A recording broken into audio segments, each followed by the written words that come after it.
Hey YouTube, it's Dimitri, and we're going to do an update here on what I've been working on. So I know a lot of you have been kind of asking what's going on, why are things happening.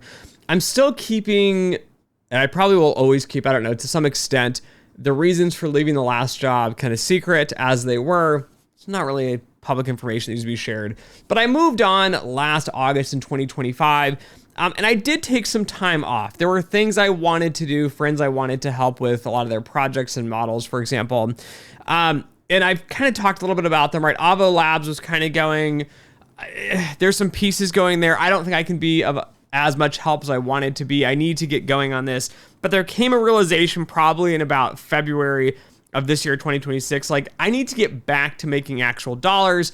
To be honest, the opportunity cost is what's really like eating at me. I'm like, I could have made, X amount of dollars over the last so many months. I could have used those dollars to improve the YouTube channel. I could use those dollars to gone and done family vacations, to cover some medical expenses we've had come up in the family.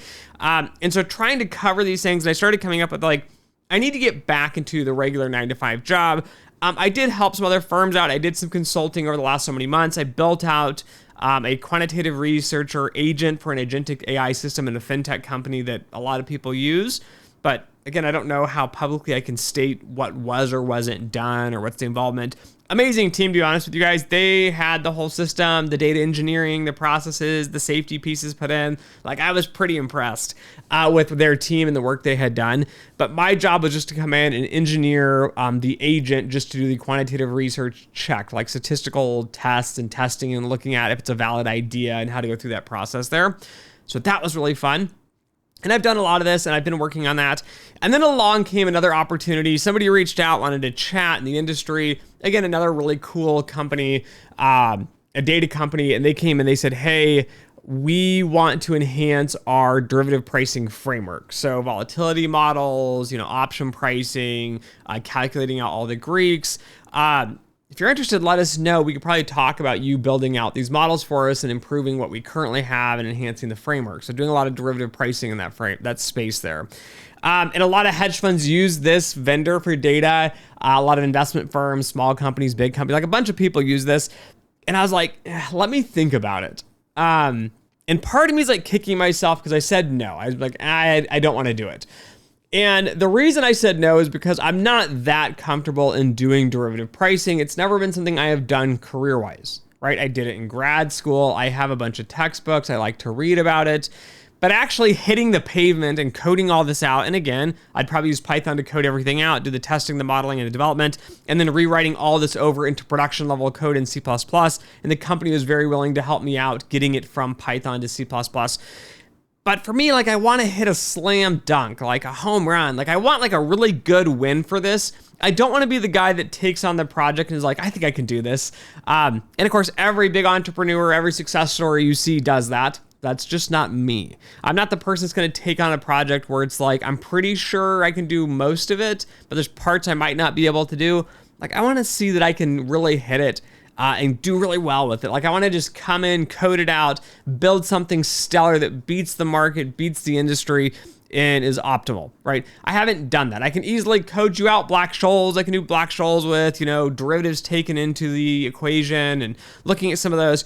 But when you start to break down some of the unrealistic assumptions and build a custom derivative pricing model, adjusting for volatility surfaces, and also looking at varying interest rates that go into these models and trying to put all these pieces together and make it so that they can just run all these different sorts of, assets through this for all these derivatives, that's a little bit more challenging and a huge project. And so I thought hard about it. And the other reason I turned it down, part of it's the expertise, part of it's the amount of time it's going to take, right? I'm at the point where like, I'm on this knife's edge of like, I don't know if I'm going to go back to being, so there was an entrepreneurial side and there was a full-time job side. I've definitely leaped back to like, I want to get back into the 9-to-5. I want to get back into having a team around me. I don't like doing all of the things I have to do running a business. So I have to go find clients. I have to do the accounting. I have to do the branding. I have to do the market deals. I have to do the creation of like content creation. I do the actual consulting. Like, it's a lot of skills and it's fine. but it's just not who I am as a person. I would rather focus in and do really, really well at one thing versus being a generalist at everything, right? And I think for quants, this is often this kind of challenge that we fight for, but a lot of us that do really well and make a lot of money end up being specialists. And I realize that's where my value is. That's where my opportunity cost is killing me. And so I ended up turning that down as well because I knew I would have to commit probably 6-ish months to do it. We are sitting in June right now. If I started at the beginning of June, I wouldn't be done probably till the end of December. They were fine with my deadlines and timelines and working through that. But that has been a big struggle. And in this process, I've also gone out and started applying for jobs behind the scenes. And this has been a struggle, as many of you have seen kind of on my other forums. I have posted, I have talked to people. Oddly enough, I feel like a lot of my network is kind of like dried up, or people just don't have opportunities right now, which is really surprising. And I'm trying to figure out where the issue is. And we're going to be doing a resume series, how to find a job series, and I'll walk you guys through what I'm actually doing and how to do it and go through that process. Maybe we can find a job together in this process. But a lot of this is going to be like, what's wrong with the system? You have to diagnose this. And I've applied to jobs that I literally wrote the playbook for at a lot of the banks and the firms, and I can't get jobs in those spaces, which is very odd to me. And then I'm starting to get my head. So I'm like, I don't think many people are actually following me, but maybe they are. And I've been pretty open about doing AI much differently than everybody else wants to do it. And there was a post I saw on LinkedIn that somebody shared about Ken Griffith from Citadel, and I thought his perspective aligned with mine, but I think it's very unpopular.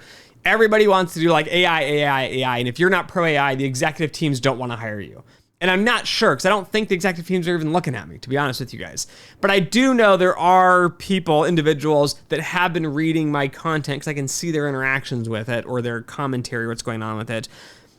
And I'm at this point of like, should I just pull all the way back from a lot of my social ventures and talking and being an industry leader and trying to change the paradigm? Because right now I'm one of a handful of people going against the paradigm of throw all the mud at the wall for the AI frameworks, for validations, for model development, for quantitative research and everything. Just throw all the mud at the wall and let's see what sticks. And I take more of this Ken Griffith approach of like, he's saying, how many projects do we had? At least in this post, there's like 200 projects company-wide at Citadel. And he goes, great. Pick the top 5, and we're going to run those top 5 projects from beginning to end, and we're going to succeed, and we're going to learn, and we're going to build the best tools for those 5. And people are like, great, what are you going to do with the 195 left over? We're going to scrap all those projects, right? You're better off, again, specializing and doing great at 5 projects versus failing at 200 projects, which is really what's going to happen. And I've been talking to people across the industry, and my perspective is different. It goes against the grain. Like, nobody wants to hear, like, we need to slow down the AI development and process. Let's pick a few key things. Let's put the resources into it. It seems very unpopular, and I'm not sure if this is impacting a lot of my job searching ability. I think the real issue is a lot of my resumes just aren't being seen, and so I'm spending more time now on LinkedIn, like, messaging people and be like, hey, you're the hiring manager for this job, or you're in this department. Can you provide me more information? Not surprising, most people aren't even responding. Like, I'm messaging them and saying, hey, this looks like a great opportunity.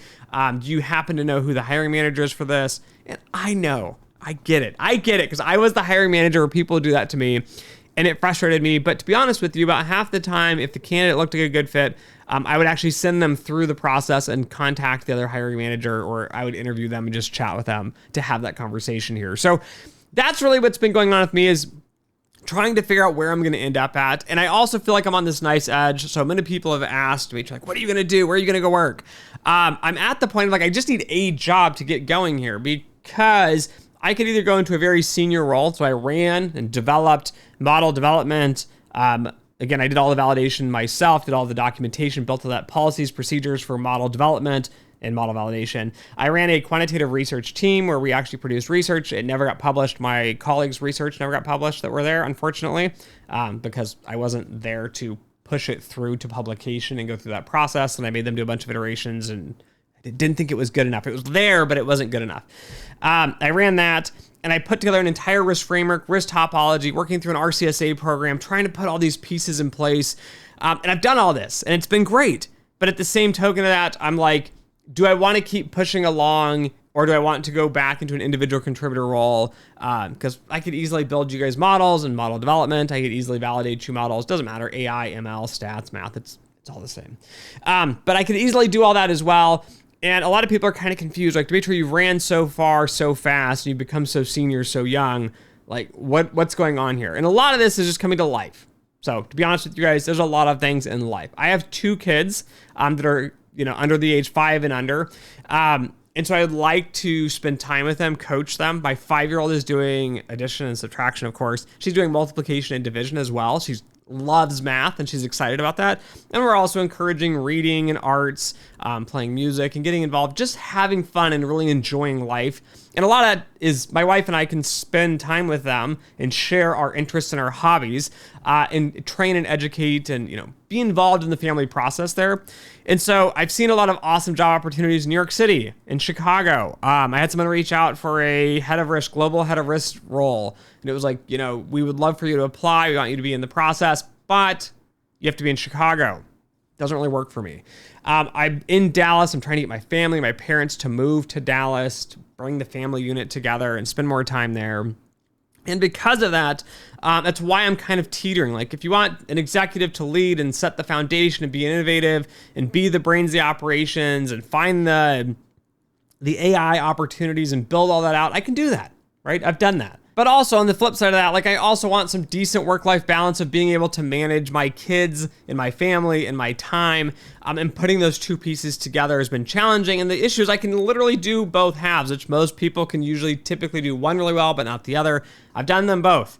At the last job I was at, I was doing them both. I was actually coding and writing models for model development. I was actually doing the quantitative research. I built out the entire risk program, the innovation. I set the budgets. I set the vision for the teams. And we built everything from scratch up. But at that same token, like, I'm at this point of like, I just need a new chapter. I want a new job. I want a new team to be around, someone who's exciting.